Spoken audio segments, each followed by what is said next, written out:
हो तिकडून फिरून घ्यायचं कधी घ्या मग काय मध्ये आलं की कधी घ्या ना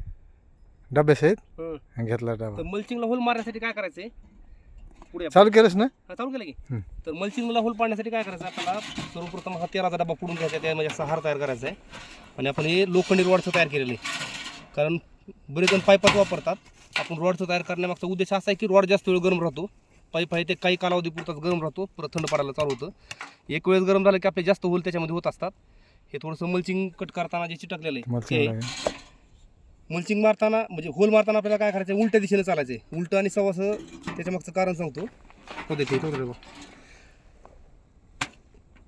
उलट्या दिशेने चालताना बरोबर पाऊल आपले लिमिटेड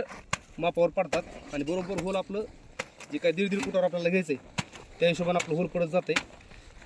आता सगळ्यात महत्त्वाचा विषय तुम्ही म्हणाल की हे होल खूप मोठं पडतंय होल मोठं घेण्यामागचं कारण काय तर काय असतं लागवड करताना आपल्याला यामध्ये बोट व्यवस्थित घालून लागवड करता यावा होल जर बारीक राहिलं तर व्यवस्थित कामगाराला रोप पण लावता येत नाही आणि त्या अंगठ्यानं वगैरे दाबण्याचा प्रयत्न करतात मोठं होल राहिल्यानंतर आपल्याला लागवड पण व्यवस्थित करता येते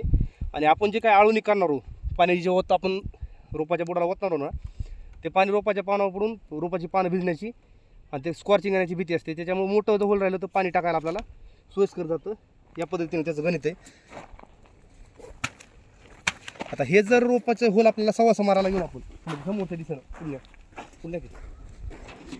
समोरच्या दिशेनं मारायला गेलो तर आपला पाय लांब लांब पडत असतो त्याच्यामुळे अंतर हुकतं आपल्याला अंतराचा घोळ होतं त्या ठिकाणी आता हे बघू शकता थोडंसं अंतर मागं व्हायला चालू होते आणि ते जर आपण उलट्या दिशेने चाललं ना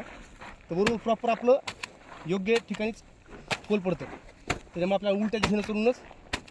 होल मारण्याचं नियोजन करायचं आहे होल कमीत कमी 3 इंच साईजचा असावा